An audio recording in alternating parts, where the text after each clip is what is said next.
Assalamualaikum warahmatullahi wabarakatuh. Nama saya Muhammad Aziz Farezi, NIM 230. Di sini saya akan melanjutkan presentasi ke-7 yaitu tentang pengambilan sampel dan gambaran umum fase respons resiko audit. Yang pertama, pengambilan sampel audit. Audit sampling memberikan panduan tentang pengambilan sampel audit. Saat membuat program audit dan merancang prosedur audit, auditor juga memutuskan bagaimana memilih item yang sesuai untuk pengujian. Jika prosedur audit diuji pada seluruh kelompok transaksi, misalnya pembelian mesin, atau semua item dalam saldo akun, misalnya kendaraan bermotor, pengambilan sampel tidak diperlukan. Selanjutnya 7.2 ada resiko pengambilan sampel dan non pengambilan sampel. Yang pertama ada resiko pengambilan sampel dan pengujian pengendalian.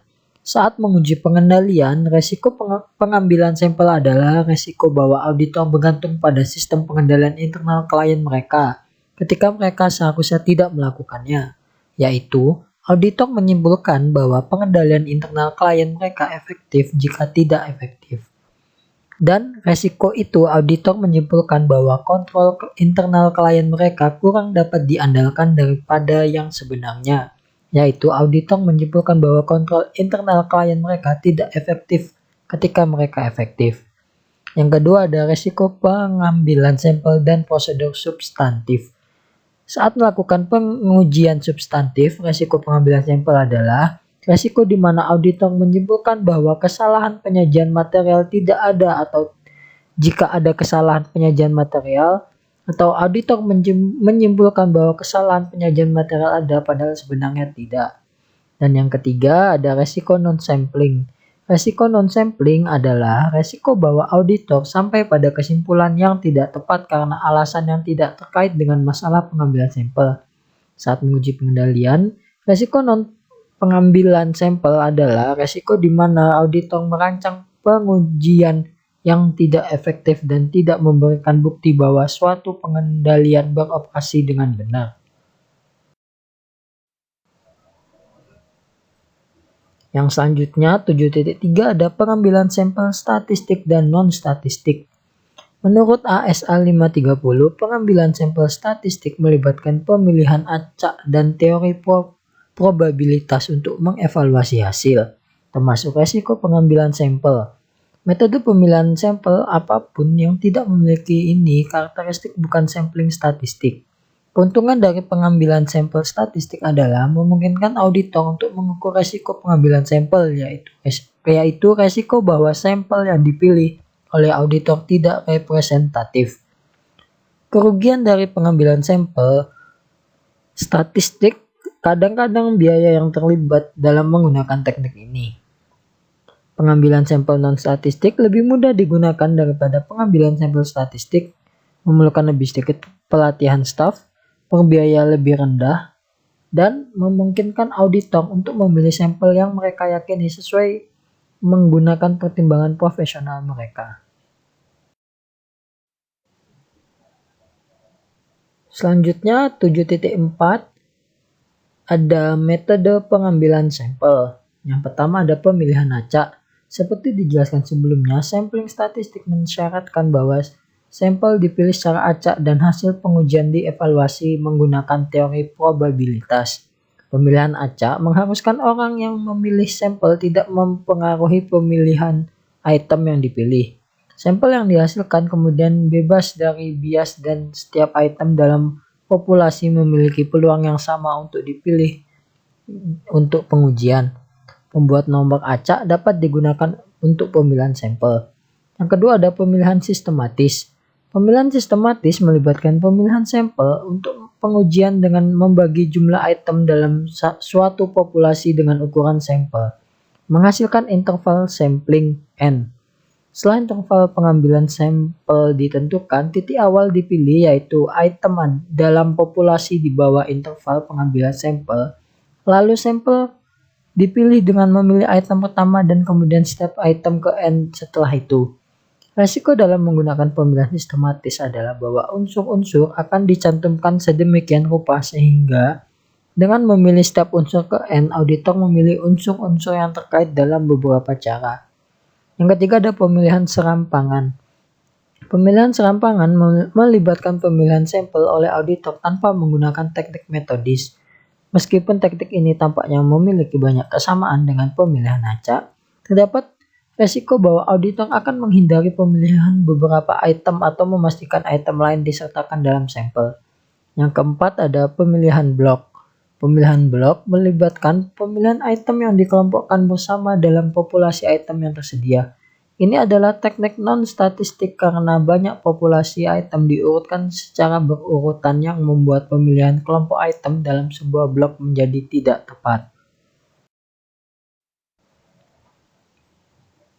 Yang kelima ada seleksi penilaian. Pemilihan pertimbangan melibatkan pemilihan item yang menurut keyakinan auditor harus dimasukkan dalam sampel untuk pengujian.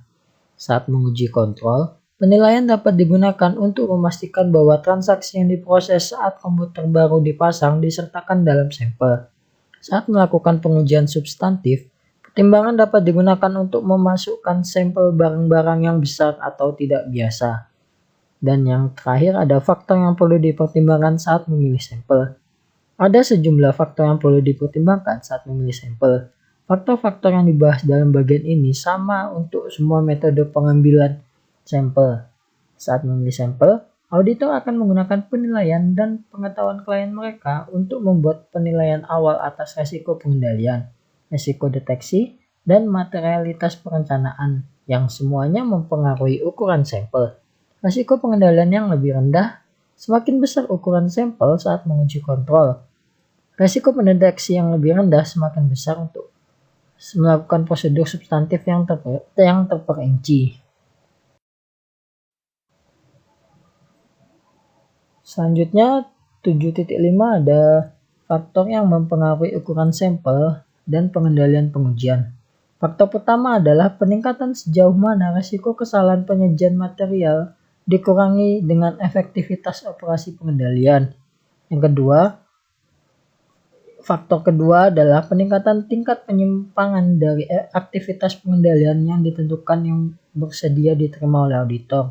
Yang ketiga, peningkatan tingkat penyimpangan dari aktivitas pengendalian yang ditentukan yang diharapkan auditor dalam populasi. Yang keempat, peningkatan tingkat kepercayaan yang dibutuhkan auditor.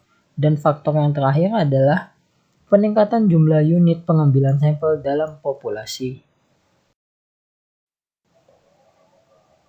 Selanjutnya 7.6 ada faktor-faktor yang mempengaruhi sampel dan pengujian substantif. Faktor pertama adalah peningkatan penilaian auditor atas resiko salah saji material. Yang kedua, peningkatan penggunaan prosedur substantif lainnya yang diarahkan pada aseksi yang sama. Yang ketiga, peningkatan tingkat kepercayaan yang dibutuhkan auditor. Yang keempat, peningkatan kesalahan total yang bersedia diterima auditor. Yang kelima, peningkatan jumlah kesalahan yang diharapkan auditor dalam populasi. Dan yang terakhir adalah stratifikasi penduduk.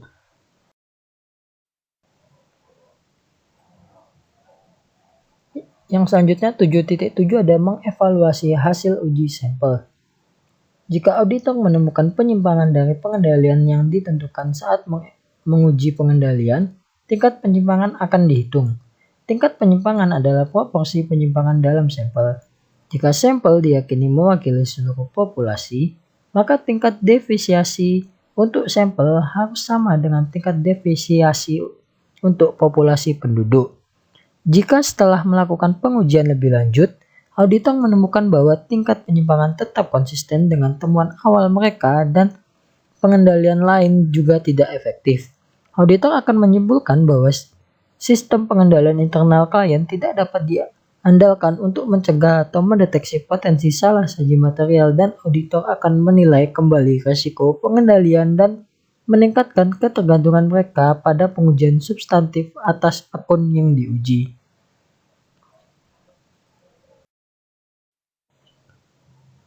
Yang selanjutnya 7.8 ada pengujian pengendalian dan prosedur substantif. Yang pertama ada pengujian kontrol. Saat menguji pengendalian, auditor tertarik untuk menilai keefektifan pengendalian internal yang diidentifikasi saat memperoleh pemahaman tentang sistem pengendalian internal klien mereka selama fase penilaian risiko audit. Pengujian pengendalian dilakukan untuk menetapkan bahwa pengendalian yang pertama beroperasi secara efektif dan yang kedua beroperasi secara konsisten selama periode akuntansi. Saat menguji kontrol, prosedur yang biasa digunakan meliputi pemeriksaan dokumen untuk bukti otorisasi, pemeriksaan dokumen untuk bukti bahwa rincian yang disertakan telah diperiksa oleh personel klien yang sesuai. Yang ketiga, observasi personel klien melakukan berbagai tugas seperti membuka surat dan melakukan inventarisasi. Yang keempat, pertanyaan dari personel klien tentang bagaimana mereka melakukan tugas mereka. Dan yang terakhir, melaksanakan kembali prosedur pengendalian untuk menguji keefektifannya. Yang kedua ada prosedur substantif. Ketika melakukan prosedur substantif rinci, juga disebut pengujian substantif atau pengujian rincian, auditor mencari bukti bahwa transaksi yang tercatat terjadi dan berhubungan dengan klien atau asersi kejadian, bahwa semua transaksi telah dicatat, asersi kelengkapan, bahwa semua transaksi telah dicatat pada jumlah tercatat yang sesuai atau akurasi asersi, bahwa semua transaksi telah dicatat dalam periode akuntansi yang benar atau cut-off assertion, dan bahwa semua transaksi telah dicatat dalam akun yang benar atau pernyataan klasifikasi.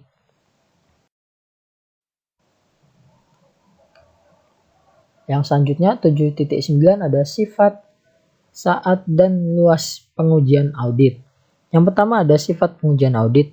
Sifat pengujian audit mengacu pada tujuan pengujian, yaitu untuk menguji pengendalian transaksi atau saldo akun, dan prosedur yang digunakan yaitu inspeksi, observasi, penyelidikan, konfirmasi, perhitungan ulang, kinerja ulang, atau prosedur analitis. Sifat prosedur audit juga akan bergantung pada asersi yang diuji. Semakin tinggi resiko salah saji material, semakin banyak ketergantungan pada prosedur yang substansial. Semakin besar penggunaan prosedur audit yang mengakses bukti audit yang paling persuasif. Yang kedua ada waktu pengujian audit. Waktu pengujian audit mengacu pada tahapan audit ketika prosedur dilakukan dan tanggalnya, seperti di dalam atau di luar periode akuntansi. Pengujian pengendalian dirancang untuk memberikan bukti bahwa pengendalian telah efektif selama periode akuntansi. Untuk akun beresiko rendah biasanya dilakukan lebih banyak pekerjaan selama audit interim, pengujian pengendalian, dan pengujian substantif atas transaksi. Sedangkan untuk akun beresiko tinggi, waktu sebagian besar prosedur audit akan dilakukan pada atau setelah akhir tahun. Yang ketiga ada luas pengujian audit. Luas pengujian audit mengacu pada kecukupan atau kuantitas bukti audit yang dikumpulkan saat menguji pengendalian dan melaksanakan prosedur substantif terperinci. Ketika risiko pengendalian rendah, strategi audit adalah meningkatkan ketergantungan pada pengujian pengendalian dan mengurangi ketergantungan pada pengujian transaksi dan saldo akun substansial. Ketika risiko pengendalian tinggi, strategi audit adalah melakukan sedikit atau tidak sama sekali pengujian pengendalian dan meningkatkan ketergantungan pada pengujian substantif atas transaksi dan saldo akun.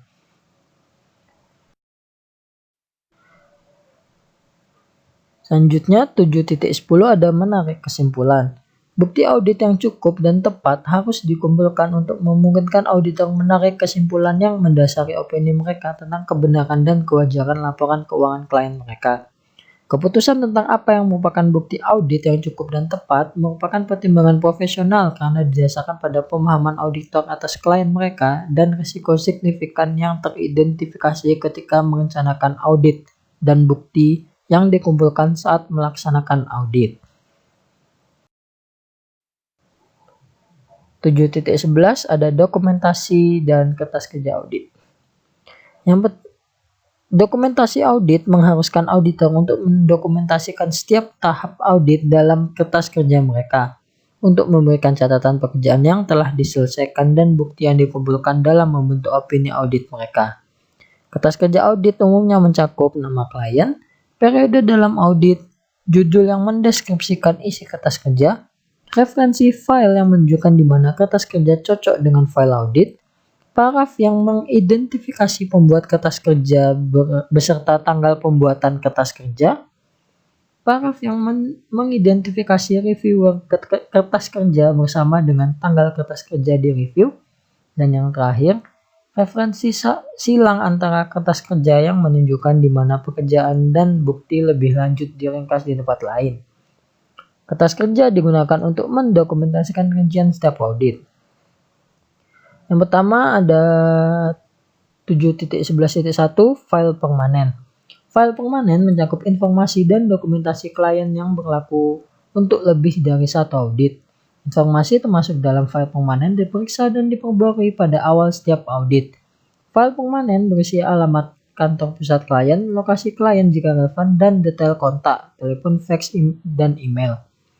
Yang selanjutnya ada 7.11.2 ada file saat ini. File saat ini mencakup informasi dan dokumentasi klien yang berlaku untuk audit saat ini. Isi dari file saat ini akan berbeda dari klien ke klien, bergantung pada akun dalam laporan keuangan klien dan aktivitas klien. File saat ini mencakup perincian dari semua pengujian dan bukti yang dikumpulkan dalam persiapan laporan audit. File saat ini juga mencakup korespondensi antara auditor dan klien mereka, dan bankir serta pengacara klien mereka yang memberikan dengan periode audit saat ini.